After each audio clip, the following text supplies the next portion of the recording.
அவள் விகடன் வாசகர்களுக்கு என்னுடைய அன்பான வணக்கங்கள். இதெல்லாம் ஒரு கடவுளோட ஆசீர்வாதம் தான் முதல்ல சொல்லுவேன். மனசை நல்லா வச்சுக்கணுங்க, காத்தோட்டமாக வச்சுக்கணும். மனசில் ஒரு ஒட்டடையோ அழுக்கோ இருக்கக்கூடாது. நல்லா ஜன்னல்லாம் திறந்து விட்டு வீட்டில் வெளிச்சமும் காற்றும் வர மாதிரி மனசுக்குள்ளே எப்பவும் அப்படி ஒரு ஆரோக்கியமான நிலை இருக்கணும். மனசுலேயும் நம்ம நெகட்டிவாக எல்லாத்தையும் பார்க்குறதே நிறுத்திடணும். நேர்மறை சிந்தனையாக பார்த்தோம்னா நமக்கே ஒரு பெரிய உற்சாகம் வரும். ஆனால் நெகட்டிவாக எதிர்மறை சிந்தனைகளை வளர்த்துனோம்னு சொன்னாக்கா சுய பச்சாதாபம் வரும், கோபம் வரும், பொறாமை வரும். தேவையில்லாமல் நம்மளுடைய அந்த நிம்மதியை நம்ம தொலைச்சிருவோம். முதுமைங்கிறது ஒரு விபத்து அல்ல. அகாலமாக வியாதியில் செத்து போகிறவங்க இல்லை விபத்தில் செத்து போகிறவங்கள தவிர பாக்கி அத்தனை பேருக்கும் ஒவ்வொரு நாளும் நான் வந்துட்டுருக்கேன்னு சொல்லிவிட்டு முதுமை நம்மளை நெருங்கிக்கிட்டே தான் இருக்குது. அதனால் திடீர்னு உள்ள ஐயோ எனக்கு ஓல்டேஜ் பார்த்தா பயமாக இருக்குது அப்படின்னு அப்படிலாம் மிரண்டு போகக்கூடாது. நமக்கு 40 வயசு ஆகும்போதே 3 தளங்கள்லேருந்து நம்மளை தயார் பண்ணிக்கிறோம். எப்படி ஆரோக்கியம் பற்றி நான் 3 சொன்னேனோ அதே மாதிரி முதுமையை எதிர்நோக்க நம்ம முதல்ல யார்கிட்டையும் போய் நிற்கக்கூடாது, சார்ந்து இருக்கக்கூடாது. காலம் மாறி போச்சு. முன்னெல்லாம் ஒரு வீடு, அதில் அத்தை பாட்டி மாமா அவங்க இவங்கன்னு ஒரு 20 பேர் இருப்பாங்க. இப்போல்லாம் nucleus family flat, 2 bedroom flat இத்தினோண்டு இருக்குது. அதில் கணவன் மனைவி குழந்தைக்கு தான் இடம் இருக்குது. அப்பா அம்மாக்கெல்லாம் இடம் இல்லை. கிராமத்துலேருந்து எல்லோரும் இங்கே வந்தால் இங்கே இடம் நெருக்கடி இருக்குது, கன்ஸ்ட்ரெயின்ட். அதனால் என்னுடைய அப்பா அம்மாவை நான் பார்த்துட்டாப்புல, மாமனார் மாமியாரை பார்த்தாப்புல என்னோடய பசங்க என்னை பார்ப்பாங்கங்கிற எதிர்பார்ப்பு இருக்கக்கூடாது. இதை நம்ம 40 வயசுலேருந்தே வரைச்சிருந்தா தான் அது 60 வயசு ஆகும்போது அது இயல்பாகவே நமக்கு ஐயோ அவன் பார்க்காம போகிறான், நான் பரவாயில்லப்பா, அமெரிக்கா போயிட்டான், நான் பரவாயில்லப்பா, அது மாதிரி குத்தஞ்சொல்லி நம்ம நெகட்டிவாக பார்க்க மாட்டோம். நம்ம வாழ்க்கையை நம்ம வாழணும். யாரையும் கூடுமான வரைக்கும் சார்ந்து இல்லாமல் வாழணும். அதுக்கு உடம்பை நல்லா ஆரோக்கியமாக வச்சுக்கணும். அது நான் சொன்ன மாதிரி எக்ஸசைசஸ், யோகா, தியானம், இதெல்லாம் மூச்சு பயிற்சி, இதெல்லாம் 40 வயசுலேயே ஆரம்பிச்சிடணும். அதுக்கு முன்னாடியே கூட ஆரம்பிக்கலாம். அப்போ தான் 60 வயசில் நீங்கள் ஃபிட்டாக இருப்பீங்க எல்லா விதத்திலும். அப்புறம் 2வது நான் சொன்ன மாதிரி மனதளவில் நம்மளை தயார் பண்ணிக்கணும். என் பிள்ளைக்கு அவன் வாழ்க்கை இருக்குது, என் பொண்ணுக்கு அவள் வாழ்க்கை இருக்குது, அவங்களுடைய பிரச்சனைகள் இருக்குது, ரெஸ்பான்சிபிலிட்டிஸ் இருக்குது. என்ன நீ கவனி நான் சொல்லிகிட்டே இருக்கக்கூடாது. அவங்களுக்கு முடிஞ்சப்போ அதை கவனிக்கட்டும், முடியாட்டா புரிஞ்சுக்கணும். நம்ம அந்த மாதிரி நெகட்டிவாக பார்க்காம சப்போர்ட்டிவாக இருக்கணும். அப்படியே போய் பொண்ணு வீட்லையோ பிள்ளை வீட்லையோ இருந்தோம்னாக்கா என்னென்ன வேலைகள் செய்ய முடியும்? குழந்தைகளுக்கு கணக்கு சொல்லி தர முடியுமா? கதை சொல்லி தூங்க வைக்க முடியுமா? சமையலில் ஹெல்ப் பண்ண முடியுமா? இல்லை வாக் போகிறாப்பில் போய் பால் வாங்கிட்டு முடியுமா? அதெல்லாம் பண்ணி அவங்களுடைய பாரத்தை நம்ம பகிர்ந்துக்கணும். இது மனதளவில் தயாராக இருந்தால் தான் இதெல்லாம் பண்ண முடியும். எதிர்பார்ப்புகள் இல்லாமல் இருந்தால் தான் இதெல்லாம் பண்ண முடியும். 3வது இமோஷ்னல், அந்த உணர்ச்சி பூர்வமாக ஐயோ என் பிள்ளை என்னை கவனிக்காம விட்டானுங்கிறதோ புலம்புறதோ அழுறதோ எந்த விதத்துலையும் ஹெல்ப் பண்ணாதுங்க.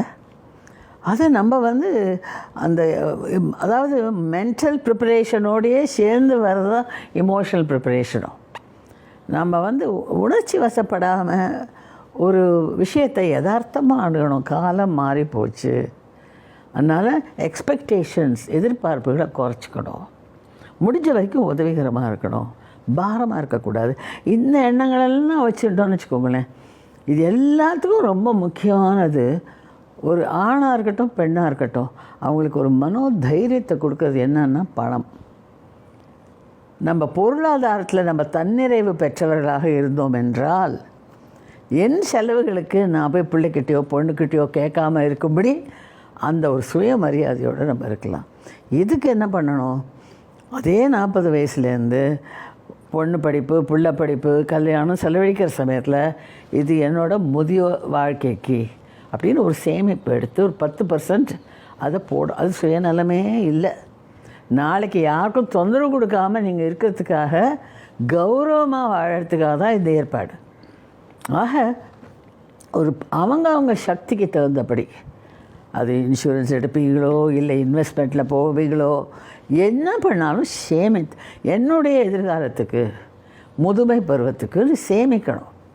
கையில் பணம் இருந்ததுனாலே எங்கள் ஒருத்தட்ட போய் மருந்து வாங்கணும் எப்படி கேட்குறது, அந்த அந்த தயக்கம்லாம் இருக்காது. உடம்பு முடியாட்டால் கூட அப்பா என்னோடய அக்கௌண்ட்லேருந்து ஒரு 1000 ரூபா எடுத்துகிட்டு போய் இந்த மருந்தெல்லாம் வாழ்ந்துருப்பா சொல்லுவோம். அவங்களுக்கும் அது ஈஸி. இதுதான் நிதர்சனமான ஒரு நிலைமை. ஆக முதுமை வந்து அது கண்டு மிரண்டு போக வேண்டாம். இப்போ எனக்கு 4 வருஷம் 5 வருஷம் முன்னாடி 2 தடவை ஹார்ட் அட்டாக். நான் இத்தனைக்கும் எனக்கு சுகர் கிடையாது, பிபி கிடையாது, கொலஸ்ட்ரால் கிடையாது. நான் யோகா போகிறோம், ஜிம் போயிட்டு இருந்தேன். முதல்ல கூட ஜிம் போயிருக்கேன். ஏன் வந்தது அது டாக்டர்ஸ்க்கே புரியல. அப்புறம் நான் டாக்டரை கேட்டேன், இந்த மாதிரி யார் கூட அது வரும்னாக்கா நான் ஏன் என்னை ஃபிட்டாக வச்சுக்கணும் அப்படி கூட கேட்டேன். அவருக்கு பதில் சொல்ல முடியல அவரால். முதல் தடவை வந்த உடனே 11 மாதத்தில் செகண்ட் ஹார்ட் அட்டாக். அப்போ தான் பைபாஸ் பண்ணாங்க. ஸோ அதுக்கப்புறமே நான் வந்து நிலைமையை புரிஞ்சுட்டு இனிமேல் எனக்கு சில ரெஸ்ட்ரிக்ஷன்ஸ் இருக்குது. பழையபடி துள்ளி குதிச்சு எல்லாம் பண்ணக்கூடாது. இந்த உடம்புக்கு முடியலன்னு அது சொல்லிட்டுனா நம்ம அதை கேட்கணும். முழங்கால் வலிச்சதுன்னா சானியம் பிடிச்ச முழங்கால் வலிக்கிறதுன்னு சொல்லக்கூடாது. நான் என்னோடய முழங்கால் வலிச்சதுன்னா ஐயோ இத்தனை வருஷம் நீ எனக்கு என்ன மானம் வந்திருக்கேன், எத்தனை மலை ஏறி இருக்கேன், எத்தனை டான்ஸ் ஆடி இருக்கேன், எங்கெல்லாம் பயணிச்சிருக்கேன், இப்போ உனக்கு முடியலன்னா நான் உன்னை பார்த்துக்கிறேம்மான்னு தான் சொல்வேன். அந்த மாதிரி ஒரு ஆரோக்கியமான சிந்தனையோடு இருக்கணும்.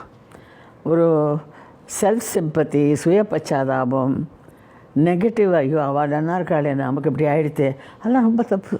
அது நம்ம எந்த விதத்துலையும் நமக்கு வந்து நல்ல வாழ்க்கை, ஒரு அர்த்தமுள்ள வாழ்க்கை வாழ அதெல்லாம் உதவவே உதவாது. முதுமையெல்லாம் நான் கொண்டாடுறதெல்லாம் இல்லை, அதை ஏற்றுக்கொண்டிருக்கிறேன். ரொம்ப கௌரவமாக கிரேஸ்ஃபுல்னு ஆங்கிலத்தில் வார்த்தை இருக்குது பார்த்தீங்களா, அந்த கிரேஸ்ஃபுல்லாக என் முதுமையை நான் ஏற்றுக்கொண்டிருக்கிறேன்.